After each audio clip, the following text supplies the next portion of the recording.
2 lakh crore in 2014-15 to an allocation of 11.2 lakh crore in BE 25-26.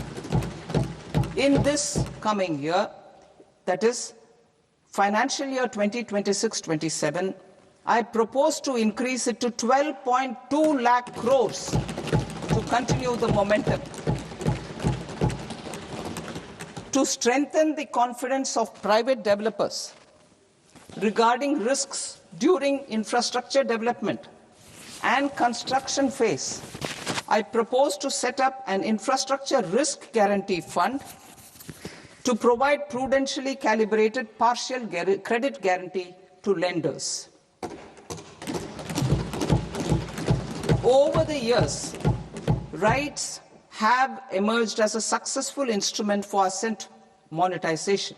I propose to accelerate recycling of significant real estate assets of the CPSEs through the setting up of dedicated RITES. To promote environmentally sustainable movement of cargo, I propose to 1. Establish new dedicated freight corridors connecting Dankuni in the east to Surat in the west. Operationalize 20 new national waterways over the next 5 years.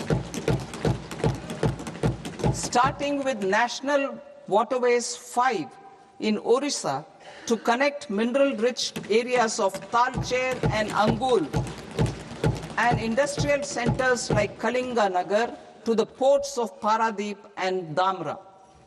Training institutes will be set up as regional centers of excellence for development of required manpower for these waterways.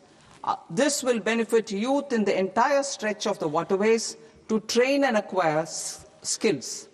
Further, a ship repair ecosystem catering to inland waterways will also be set up at Varanasi and Patna.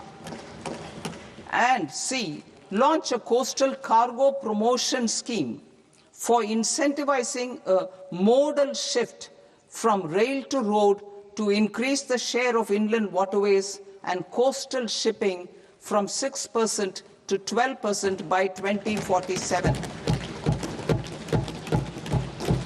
To enhance last mile and remote connectivity and promote tourism, I propose to give incentives to indigenize manufacturing of seaplanes. A seaplane VGF scheme will be also introduced to provide support for operations. Carbon capture, utilization and storage. Aligning with the roadmap launched in December 2025, the carbon capture, utilization and storage technologies at scale will achieve higher readiness and in end-use application across 5 industrial sectors, including power, steel, cement, refineries, and chemicals. An outlay of 20,000 crore is proposed over the next 5 years for this purpose. City economic regions. Cities are India's engines of growth, innovation, and opportunities. We shall now focus on Tier 2, Tier 3 cities, and even temple towns, which need modern infrastructure and basic amenities. This budget aims to further amplify the potential of cities to deliver the economic power of agglomerations by mapping city economic regions based on their specific growth drivers. An allocation of 5,000 crore per CER over 5 years is proposed for implementing their plans through a challenge mode with a reform-cum-result-based financing mechanism.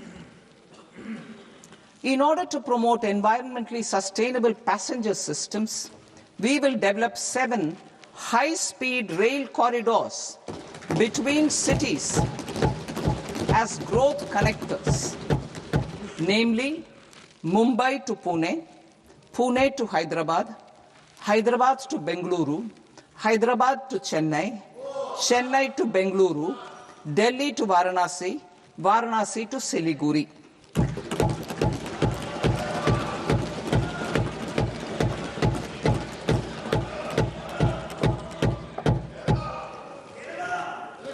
Financial sector. The Indian banking sector today is characterized by strong balance sheet, historic highs in profitability, improved asset quality, and coverage exceeding 98% of villages in the country. At this juncture, we are well placed to futuristically evaluate the measures needed to continue on the path of reform-led growth of this sector. I propose setting up a high-level committee on banking for Vikasit Bharat. High-level committee on banking for Vikasit Bharat to comprehensively review the sector and align it with India's next phase of growth, while safeguarding financial stability, inclusion, and consumer protection. जदि आपंक आम भिडी भल लगा तेब आम channel को like share और subscribe करने को जमा भी भूलु नहीं।